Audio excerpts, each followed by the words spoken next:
목자가 자기 영광으로 모든 천사와 함께 올 때에 자기 영광의 보좌에 앉으리니 모든 민족을 그 앞에 모으고 각각 구분하기를 목자가 양과 염소를 구분하는 것 같이 하여 양은 그 오른편에 염소는 왼편에 두리라.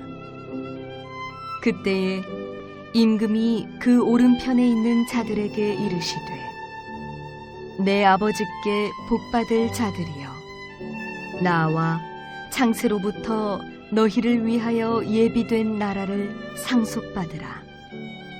내가 줄일 때에 너희가 먹을 것을 주었고 목마를 때에 마시게 하였고 나그네 되었을 때에 영접하였고 헐벗었을 때에 옷을 입혔고 병들었을 때에 돌보았고 옥에 갇혔을 때에 와서 보았느니라. 이에 의인들이 대답하여 이르되 주여 우리가 어느 때에 주께서 줄이신 것을 보고 음식을 대접하였으며 목마르신 것을 보고 마시게 하였나이까. 어느 때에 나그네 되신 것을 보고 영접하였으며 헐벗으신 것을 보고 옷 입혔나이까. 어느 때에 병드신 것이나 옥에 갇히신 것을 보고 가서 배웠나이까 하리니 임금이 대답하여 이르시되 내가 진실로 너희에게 이르노니 너희가 여기 내 형제 중에 지극히 작은 자 하나에게 한 것이 곧 내게 한 것이니라 하시고 또 왼편에 있는 자들에게 이르시되 저주를 받은 자들아 나를 떠나 마귀와 그 사자들을 위하여 예비된 영원한 불에 들어가라.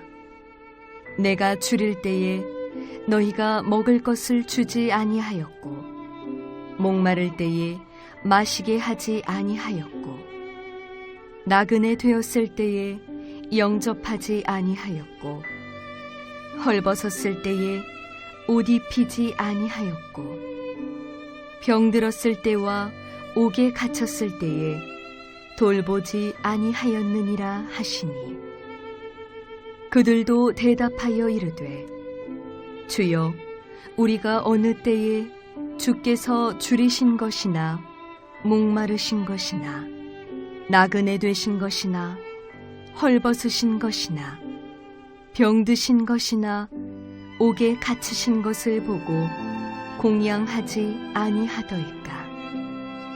이에 임금이 대답하여 이르시되 내가 진실로 너희에게 이르노니 이 지극히 작은 자 하나에게 하지 아니한 것이 곧 내게 하지 아니한 것이니라 하시리니 그들은 영벌에 의인들은 영생에 들어가리라 하시니라. 할렐루야.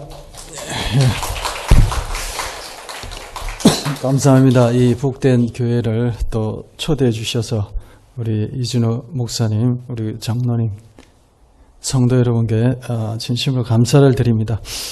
교회를 방문해보면 어떤 교회는 냉랭한 교회 느낌을 받는 반면에 우리 학장로 교회는 굉장히 성령께서 임재하시는 것을 느낍니다.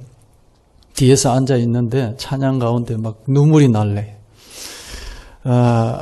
성령께서 임재한 교회들은 이런 감동이 있어요. 저희 캄보디아 저희 교회도 오후 예배를 드리는데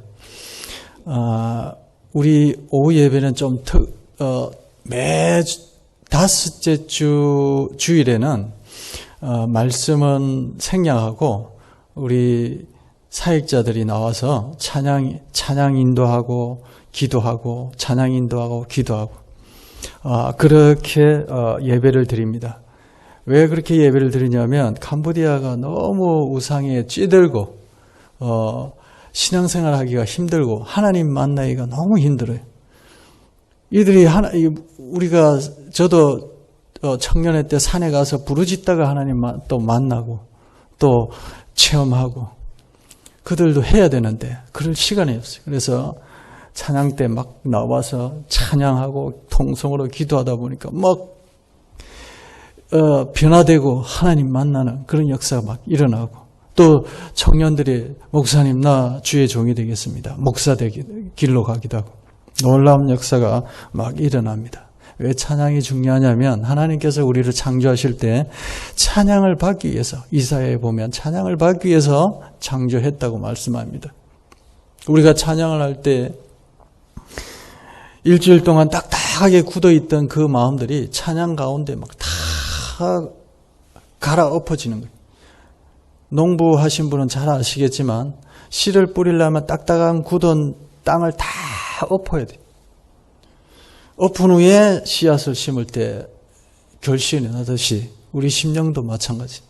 찬양으로 영광 돌리면서 다 뒤집어 엎을 때 말씀 들을 때 그때 놀라운 역사가 일어납니다. 딱딱한 마음으로 듣고 가다가 금방 말씀이 없어져 버려요. 너무 참 좋은 교회에 또 불러주셔서 감사합니다. 지난 3년 전에 제가 여기 방문을 했었는데 오후 예배 때 영상을 준비해온 것 못 보신 분이 있을 것 같아가지고 지금 또 잠깐 한 5, 6분 정도 되는 영상을 먼저 보고 말씀과 간증을 나누겠습니다.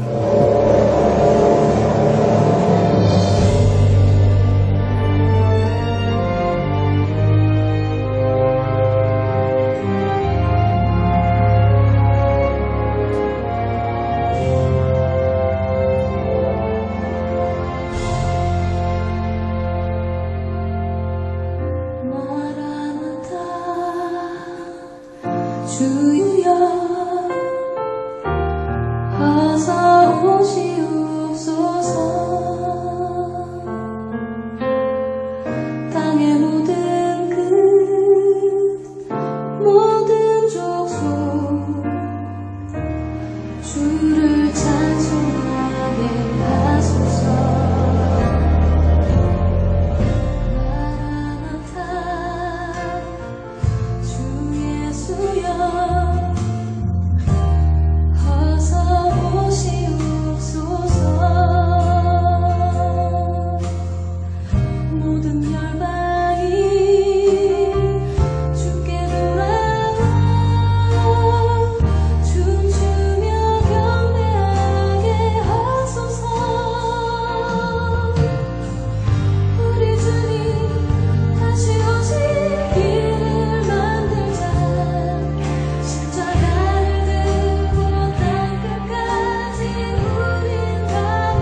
모든 선교는 하나님께서 하셨고 앞으로도 또 하나님께서 선교를 이루어 나가실 것입니다. 믿습니까? 제가 한 30년 전 가까이 되는데 27, 8때 하나님 앞에 그런 기도를 했습니다. 하나님, 나 좀 빨리 천국 데려가 주세요. 지금 데려가 주시면 감사하겠다고 기도한 적이 막 매달린 적이 있어요. 너무 제가 지약을 쫓아가는 제 모습을 보고는 너무 제가 싫어서 하나님, 나 천국 빨리 보내주세요. 기도했는데 어느 날 하나님께서 굉장히 싫어하시더라고요. 그래서 그 다음부터 그 기도를 탁 멈췄습니다. 그 당시만 해도 참 우리가 기도원 가서 부르짖고 기도 생활을 하기가 쉬웠습니다. 지금 제가 이 시대에 한국 와 보니까 너무 살기 좋고 놀러 가기 좋고 너무 편리해요. 막 올 때마다 막 외국에 온 것 같아요. 새로운 거 막 보게 되고. 참 너무 신앙 지키기가 힘든 시기에 왔구나.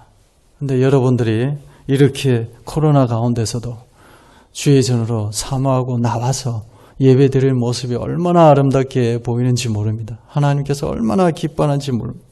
마귀는 이 마지막 때 얼마나 사람들의 미혹해 하고 거짓으로 속이는지 모릅니다. 지금 코로나 하나 가지고 젊은이들을 굉장히 유혹하고 믿음 약한 자들을 유혹하고 있는 것을 제가 느낍니다. 꼭 교회만 가서 예배드려야 되냐? 하나님 교회만 있느냐? 가정에서는 없느냐? 가정에도 있어요. 두세 사람이 모인 곳에는 하나님께서 반드시 그곳에 함께 있겠다는 약속을 했기 때문에. 그런데 우리가 가정에서도 예배 드릴 수 있지만 정말 잊지 말아야 되는 것은 우리 신앙은 마치 모닥불과 같습니다. 장작불 하나하나 모이면 굉장히 큰 불이 붙는 반면에 하나하나 떼어놓으면 나중에 한두 개 있는 장작은 불이 점점 사그러지는 거예요. 청년들이 제가 어제 어느 분이 그러더라고요. 20-30%가 교회 안 나오고 집에서 예배 드린다는 말을 듣고 충격을 받았습니다. 몇 년 지나보면 자기의 신앙이 다 식어져 가는 것을 마귀의 그러한 잘못된 인식을 주는 것입니다. 선교자들이요, 선교지 가면 얼마나 제일 힘든 게 영적 갈급. 한국에서 이래 모여서 예배 드리다가 선교지 가면 제일 힘든 게 영적. 그러다 보면은 식어져 버리면 옛 모습이 막 튀어나오기도 하고 하나님의 종으로 갔다가 죄의 종으로 빠지기도 하고.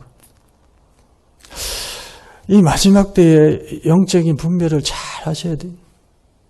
교묘한 방법으로 마귀는 우리 신앙을 꺼뜨리려고 합니다. 옛날엔 핏바위 가니까 더 하나님 앞에 엎드렸는데 이제는 우리가 몸에 비에 젖었는지 안 젖었는지 모르는 방법으로 서리가 내려서 언제 돌아보니까 축축하게 젖은 것처럼 마귀는 그렇게 우리에게 교묘하게 공격을 하고 있습니다. 정말로 정신을 차리지 않으면 신앙생활 이어나가기가 정말 어려운 시대에 우리가 살아가고 있습니다.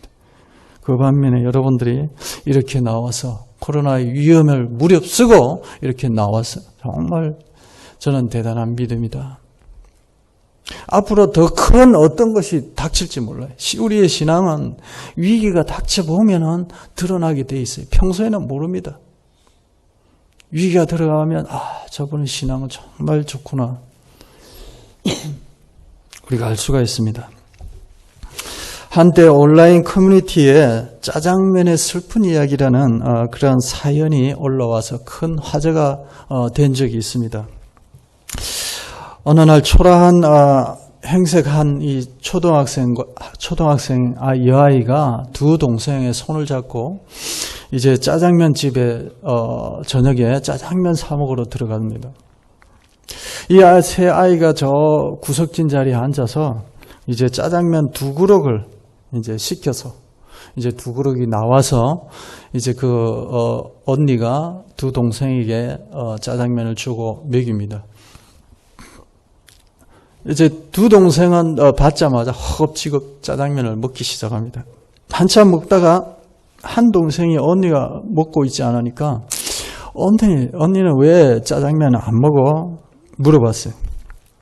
그 언니는 이제 점심을 먹은 게 체해서 그렇다고 거짓말을 해서 둘러댑니다. 이 동생은 언니 짜장면 먹어봐 얼마나 맛있는데 하면서 계속적으로 또 먹고 있습니다.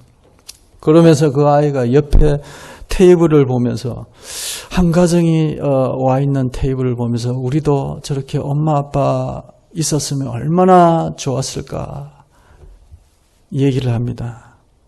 그 말을 들은 언니는 말을 잊은 채 슬픈 얼굴을 한 채 고개를 떨굽니다. 이 모습을 옆에서 지켜보던 그 짜장면집 아주머니는 아이들의 형편을 파악하시고 아이들 앞에 다가갑니다. 그리고는 어머나 너희들 이렇게 크게 자랐구나. 그러면서 자기는 그 아이들의 엄마 친구라고 소개하고 탕수육과 짜장면을 가져다 줍니다. 아이들은 영문을 모른 채 허겁지겁 가져다 준 음식을 먹으면서 연신 머리 숙이면서 고맙다고 인사를 조아립니다. 음식을 다 먹고 이제 집에 돌아가는 아이들의 뒷모습을 보면서 이 아주머니는 또 아이들한테 말합니다. 짜장면이 먹고 싶으면 언제든지 놀러 오라고. 아이들은 뭐 몇 번이건 고개 숙이면서 고맙다고 인사하고 돌아가는 모습을 보면 그 남편 사장님이 물어봅니다. 누구네 집 아이냐고. 사실 모르는 애들이라고 대답합니다. 엄마 아빠가 없는 아이들에게 음식을 그냥 주면 아이들이 상처 받을지 몰라 아는 척 했다는 것입니다.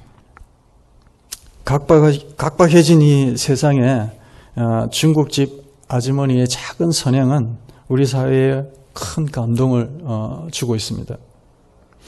그분들이 크리스찬인지 아닌지는 모르지만 한 가지 분명한 것은 그들은 내 이웃을 내 몸과 같이 사랑한 자들이었습니다. 그리고 배고픈 예수님을 정성껏 대접한 자들이었습니다. 주님은 언제나 가난하고 소외된 자들을 보살피고 그들의 필요를 채워주라고 늘 말씀 속에서 말씀하고 있습니다. 그리고는 이 작은 자에게 한 것이 곧 나에게 한 것이라고 말씀 속에 하나님의 얼마나 소외된 자들을 사랑하고 사랑하는 마음을 우리가 알 수가 있습니다. 우리가 작은 자들을 없인 여기지 말아야 할 그 이유는 그들도 예수님께서 사랑하는 자들이기 때문에. 마태복음 18장 10절에 보면은 삼가 이 작은 자 중에 하나라도 없인 여기지 말라 너희에게 말하노니 그들의 천사들이 하늘에서 하늘에 계신 내 아버지의 얼굴을 항상 배옵느니라 라고 말씀합니다. 우리가 작은 자들을 조금이라도 없인 여기지 말아야 할 것은 그들을 보호하고 돕는 천사들이 매일같이 하나님의 상전에 가서 얼굴을 뵙는다고 말씀하는 것입니다. 오늘 우리가 읽었던 말씀은 마지막 날에 예수님께서 영광 가운데 재림하실 때 모든 민족들을 한자리에서 다 모읍니다. 그리고는 양과 같은 무리들을 오른편으로, 염소와 같은 무리들을 왼편으로 나눕니다.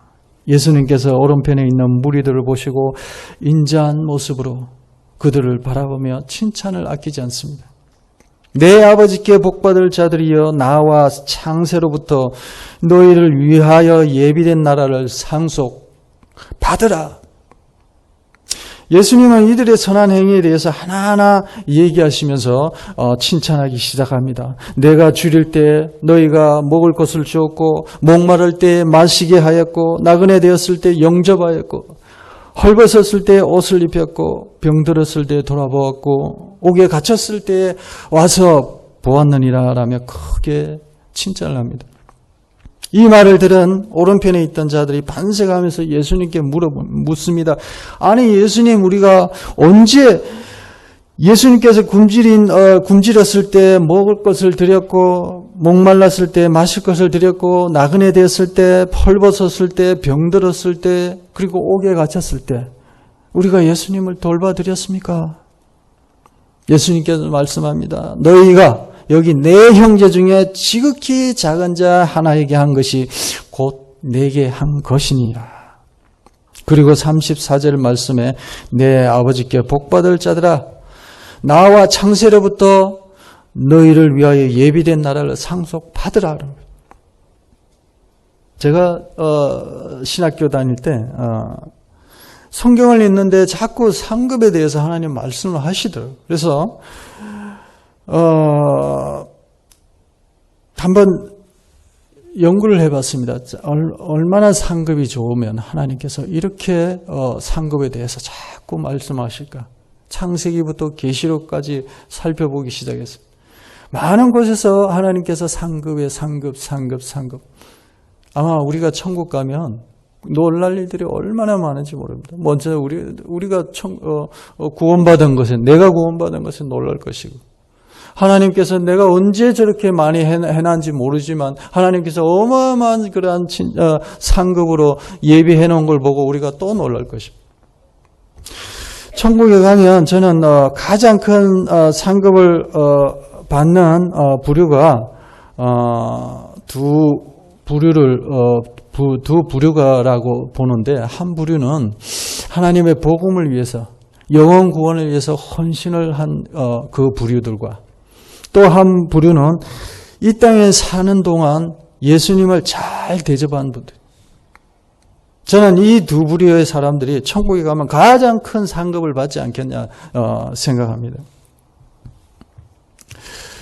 잠시 살다 갈 이 세상에, 이 땅에 넓은 집이 있고 넓은 땅이 있고 좋은 차가 있으면 참 얼마나 행복합니까? 그런데 영원히 살 천국에 화려하고 넓고 웅장한 우리의 집이 있다면 그보다 더 행복한 일은 없을 것입니다. 천국에 가면 우리가 다 똑같은 상급을 받는 것이 아닙니다. 어떤 사람은 화려한 면류관을 쓰고 웅장한 집에 있는 반면에 어떤 사람은 평범한 집에 있는 사람이 있을 것이고, 또 어떤 사람은 겨우 구원만 받아서, 예수 죽을 때 예수 믿고 구원받아서 아무 집도 상급도 없는 분도 있을 것입니다. 오른편에 있던 사람들은 살아생전 베풀었던 작고 선한 행위들이 천국에 갔더니 그토록 극진한 칭찬과 상급이 있을 줄을 미처 생각지 못했습니다. 우리도 언젠가 예수님 앞에 설 것입니다. 그때 예수님은 우리에게 말씀합니다. 사랑하는 아들아, 사랑하는 딸들아, 내가 정말 배고팠을 때 너희가 나에게 먹을 것을 주었고, 너희가 마실 것을 주었고, 헐벗었을 때 옷을 사다 입혀주었고, 아플 때 정성껏 치료해 줬구나. 너무나 고맙구나, 사랑하는 아들아, 딸아. 성경에는 구체적으로 예수님께서 상세히 표현을 안 했지만 아마 저는 가면 너무나 이런 더한 극진의 칭찬이 예수님께서 하실 겁니다. 내가 너희를 위한 예비한 나라를 상속하거라. 극진한 칭찬을 따르고 있습니다. 저는 그래서 가난한 나라가 참 좋습니다. 가끔 한국에 오면 모든 것이 편리하고 사계절이 있어 너무 좋습니다. 마치 외국에 온 듯한 그런 느낌을 받곤 합니다. 반면에 캄보디아는 1년 내내 무덥고 낙후되어 살기가 참 불편한 것이 너무나 많이 있어요. 어떤 사고가 터지면 날이면은 자국민들이 우선입니다. 외국인들은 늘 을의 입장에서 부당한 대우를 받고 살아야만 합니다. 그러나 저희들의 부부는 캄보디아가 너무 좋습니다. 왜냐하면 은연중에 저희는 예수님을 대접할 수 있기 때문에, 예수님께 옷을 입혀드릴 수가 있고, 예수님께 예수님을 먹여드릴 수가 있기 때문에. 저희 열린교회 옆에 고아원도 운영하고 있습니다. 우리 고아 아이들이 이렇게 살펴보면 가장 두려워하고 아파하는 것이 하나가 있는데 그것은 또다시 버림받을까 하는 그런 두려움이 있습니다. 이들은 부모로부터 버림받고 친척들로부터 버림받은 자들입니다. 한 번은 제가 친척에게 전화를 했습니다. 우리가 돌보는 것보다 삼촌이 돌보는 게 더 아이들에게 좋지 않겠습니까? 물어보니까 이분 전화를 끊어버려요. 그리고 전화를 안 받습니다. 아이들은 언제나 우리 앞에서 웃고 있지만 그 속에서는, 그 심령의 속에는 깊은 상처와 아픔의 큰 구멍이 있습니다. 저희들의 사랑이 이들의 아픔을 조금이라도 아물게만 해줄 수 있으면 다 해주고 싶어요. 이 아이들을 키우다 보면 채우고 채워도 채워지지 않는 두 가지가 있더라고요. 가만히 보니까 그 한 가지는 뭐냐면 사랑이고, 또 한 가지는 먹는 것이.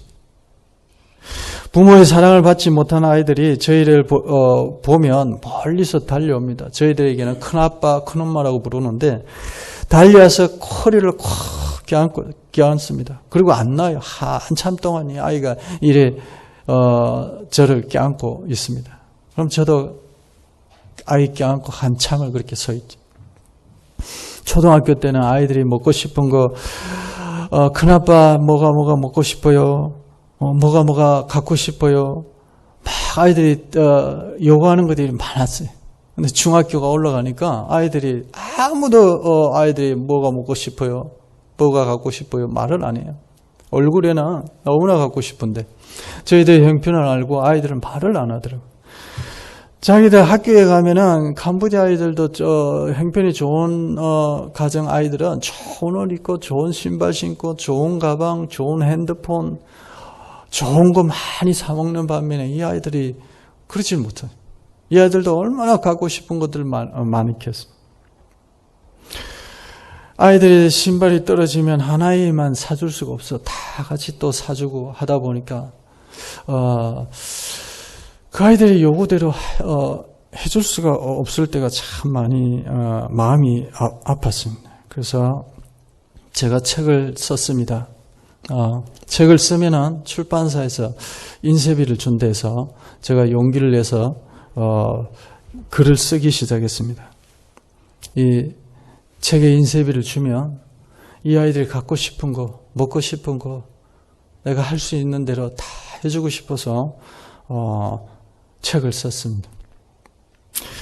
감사하게도 이준우 목사님께서 전화를 받자마자 50권을 갖다 달래요. 얼마나 감사한지 모릅니다. 저희는 한 번씩 아이들이 먹고 싶은 게 피자고 뷔페집을 좋아해요. 한 번씩 가면은 우리 고아이들이 12명인데 우리 가난한 아이들을 센터에서 지내는 아이들이 또 있어요. 그 청년들하고 다 합치면 23명 가서 식당에 가다 보면 적어도 20-30만 원이 필요합니다. 워낙 교회, 학교, 고아원, 센터들의 돈이 재정으로 나가다 보니까 이 아이들을 자주 가질 못해요. 특별하게 헌금이 생기면 아이들 한 번씩 그렇게 좋아하는 식당에 데려가서 마음껏 먹이고 돌아오곤 할 때마다 얼마나 저희 부부는 행복한지 모릅니다. 제일 처음에 뷔페집에 아이들을 처음 데려갔어요. 아이들이 데려갔는데 얼마나 많이 먹는지 2시간이 지났는데도 계속 그 음식을 날라다가 먹고 있어요. 우리 책상만 수북히 껍질이나 쓰레기들이 수북히 쌓여있으면 종업원들이 계속 우리 책상들만 치우고 가고 가만히 주인이 눈치가 보이더라고요. 2시간 넘으니까. 그래서 내가 이제 그만 먹고 이제 가자 하니까 하나이가 하는 말이 왜 가요? 저기 음식 많이 남았는데 저거 다 먹고 가야죠. 음식 남기면 안 되잖아요. 캄보디아 사람들은 음식을 좀 아이들이 먹다가 남으면 막 버리고 이래서 제가 늘 평소에 야 너희들 먹을 만큼만 퍼서 먹어라. 버리는 건 안 좋은 행동이다. 늘 잔소리를 하다 보니까 아이들이 저 음식 다 먹고 가야 돼. 그래 좋다. 오늘 다 먹고 가자. 그래서 엉덩이 띈 엉덩이를 다시 안고 아이들하고 거의 3시간 앉아서 먹고 주인한테 눈총을 많이 받으면서 제가 그렇게 먹은 적이 있는데 자주 가다 보니까 아이들이 이제 더 그렇게는 먹질 않더라고요. 그래서 제가 먼저 그랬죠. 야 오늘 또 뷔페집 왔으니까 저 음식 남기지 말고 다 먹고 가야 된다 이랬더니 한 아이가 또 농담으로 제 말을 받아서 저 다 먹으면 뒤에 오는 분들이 못 먹잖아요. 불쌍하니까 우리가 좀 남겨놓고 가야 돼요. 그래서 아이들이 그렇게 이제는 농담을 하면서 이렇게 가끔 가곤 합니다. 캄보디아 쌀은 우리 오래전에 6.25 때 겪어보신 우리 어르신들은 알 겁니다. 외부에서 안남미 도움을 받아서 안남미 쌀은 좀 퍼석퍼석해요. 그리고 빨리 소화가 돼요. 식으면 툭툭툭 떨어져요. 밥알이. 그만큼 찰기가 없는 쌀인데 그러다 보니까 소화가 빨리 됩니다. 그래서 저도 23년 동안 그 쌀을 먹다가 한국에 한 번씩 와서 밥을 먹으면 꼭 찹쌀을 먹은 것처럼 막 소화가 빨리 안 돼요. 오히려 위에 부담이 되죠. 그런 가운데 아이들이 이런 밥을 먹고 또 활동을 하니까 얼마나 배가 고픕니까? 또 와가 또 먹고 또 먹고 나서 또 먹고 싶어 하고. 저희는 선교지에서 선교를 하다 보면 마귀가 얼마나 공격하는지 모릅니다. 선교를 못하도록. 너무나 다양한 방법으로 선교사를 공격합니다. 교회가 없는 지역에 특히 교회 하나 서려고 복음을 전가하면 마귀는 온갖 할 수 있는 그 모든 역량을 다 쏟아서 선교를 못하게끔 방해를 합니다. 교회를 하다 보니까 어느 불황자가 와서 낫, 도끼, 몽둥이 들고 저녁 금요철화 때 저녁에 난장판을 부리는 때가 있었습니다. 어떤 청년은 고기에 독약을 타서 저희 집에 갖다 준 적도 있고, 어떤 친구는 그렇게 믿었던 친구가 배반을 하고 떠납니다. 어떤 사람은 협박을 하고 거짓하고 사기치고 말할 수 없는 방법으로 마귀는 공격해 오고 있습니다. 안 되니까 하루는 마귀가 저희들에게 어떤 방법을 하냐면, 야, 너 선교 그만하고 목회해라. 이제 베트남에서 만 8년 하고 그렇게 고생을 했으니까 이제 한국이든 미국이든 가서 목회를 해라. 네 모습 봐라.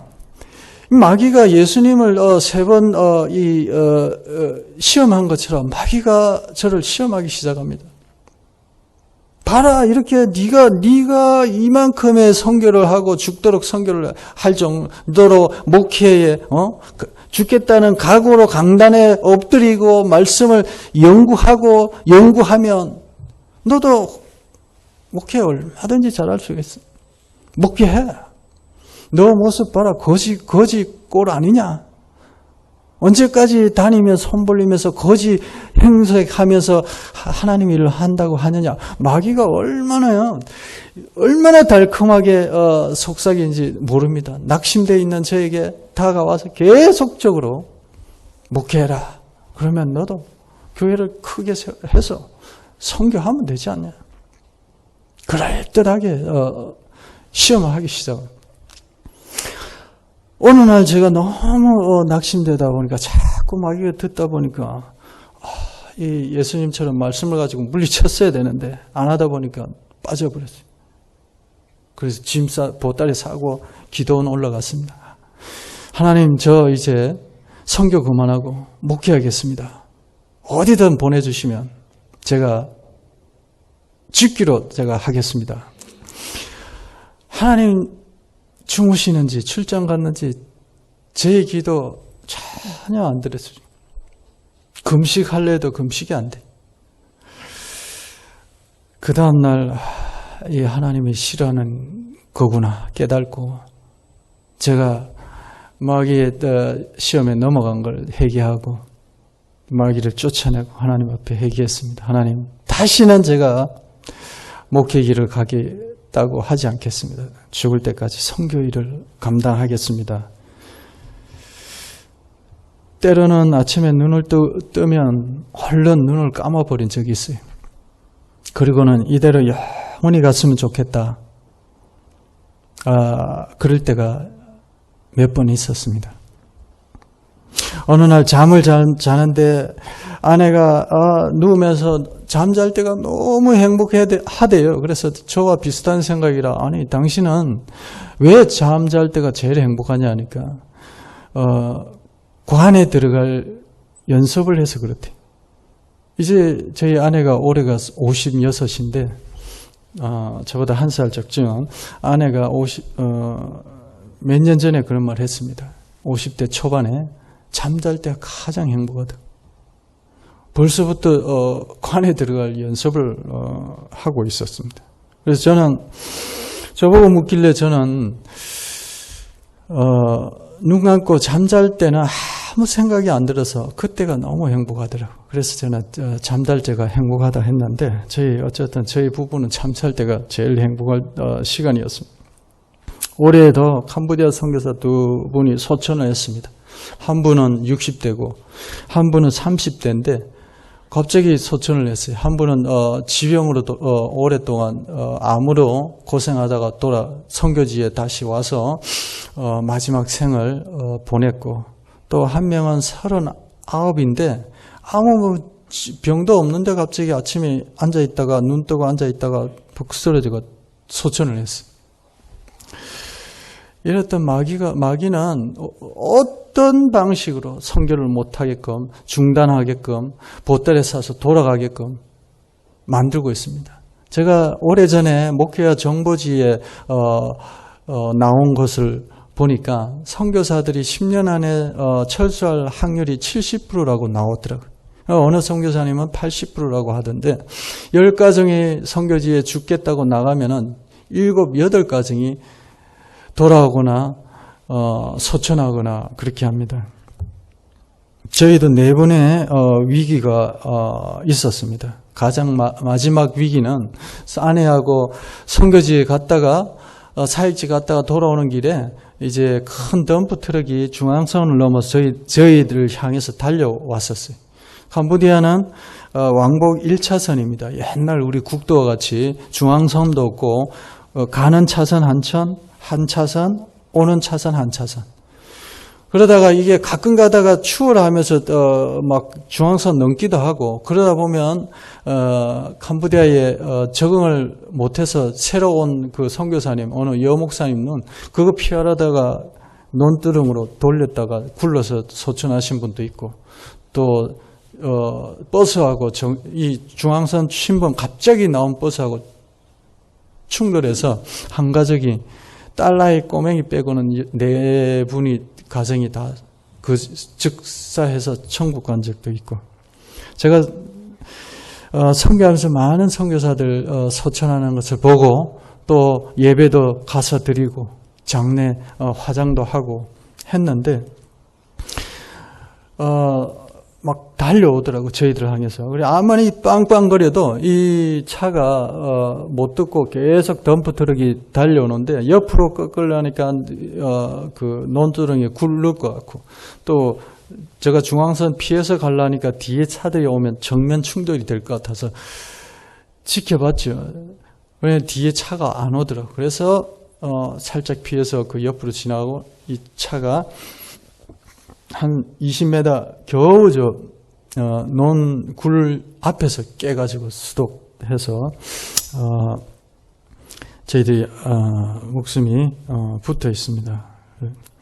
저희들이 아직도 목숨이 붙어 있는 거 보니까 우리가 해야 될 사명이 더 남아 있는 모양입니다. 그래서 저는 이제 많은 교회 개척도 했고 여러 센터나 고아원도 했는데 저희들이 이제 받은 마지막 사명은 이제 학교입니다. 하나님께서 저에게 학교를 하게끔 하셔서 14년 전에 유치원과 초등학교를 시작했습니다. 저희들이 왜 학교를 했냐면 캄보디아의 문화에 보면 너무나 학교가 잘 맞아요. 캄보디아는 국교가 불교입니다. 그래서 태어나면 절도 정부에서 큰 땅을 줘서 거기에 옛날에는 화장터도 있고 낙골 땅이 있고 지금은 막 도시 한 가운데 있다 보니까 낙골당에서 냄새가 나니까 이제 지정된 자리만 화장을 하게 돼 있는데 낙골당은 각 절 안에 다 있습니다. 가족 분양을 하고 그러다 보니까 아침에 애들가 태어나면 절에서 스님이 와서 공념하고 또 유치원 때는 절 안에 고등학교까지 다 있어요. 유치원, 초등학교, 중학교, 고등학교까지 졸업하고 죽을 때도 절에서 와서 또 결혼할 때도 절에서 와서 모든 문화가 불교 영향 아래에 있다 보니까 쉽게 복음을 받아들이지 못합니다. 변화가 쉽지 않고 그래서 어린 아이부터 복음을 전파해야 되겠다. 그래서 저희들 유치원을 하게 됐고 초등학교 하게 됐고 그 다음에 하나님께서 저희에게 중고등학교까지 제가 그것도 너무 힘들어서 안 하려고 하나님 무던히 노력했는데 하나님께서 계속 하도록 하셔서 제가 항복하고 중고등학교도 놓고 지금 기도하고 있습니다. 이 학교를 세우기 위해서 우리 열린교회 초등학생, 주일학생도 다 헌금을 했어요. 자기들 100원, 50원, 어떤 아이는 50원 이렇게 다 하나님 앞에 바쳤습니다. 그리고 가난한 성도들 1,000원, 2,000원 형편이 그렇게 어려운 가운데 1,000원도 바친 분 있고 2,000원도 바친 분 있고 그렇게 우리 고아이들도 용돈을 아껴서 적은 돈이지만 하나님 앞에 바쳤습니다. 마침 딸아이가 그때 큰 딸이 결혼해서 축의금이 나와서 엄마 아빠 그거 다 그 학교로 넣으세요. 우리 한테 안 줘도 되니까. 그래서 아이 다 축의금도 그렇게 넣었습니다. 저는 비록 이 구차한 가운데 가난한 자들이 돈을 100원을 넣고 50원을 넣고 1,000원을 넣은 그들의 정성을 하나님께서 감동하셨으리라 나는 확신합니다. 그래서 하나님께서 어떻게 저 가난한 자들의 그 헌금을 들어서 학교 중고등학교를 세우는지는 저는 기대하고 기도하고 있습니다. 말씀을 맺겠습니다. 잠언 19장 17절에 보면은 가난한 자를 불쌍히 여기는 것은 여호와께 꾸이는 것이니 그 선행을 갚아주시리라 라고 약속했습니다. 이 말씀은 우리가 가난한 자에게 선행을 할 때 그 선행을 반드시 하나님께서 갚아주시겠다는 것입니다. 예수님께서 작은 자 중에 하나에게도 냉수 한 그릇이라도 주는 그 사람에게는 결탄코 상을 잃지 아니하리라고 마태복음 10장 42절에 약속하셨습니다.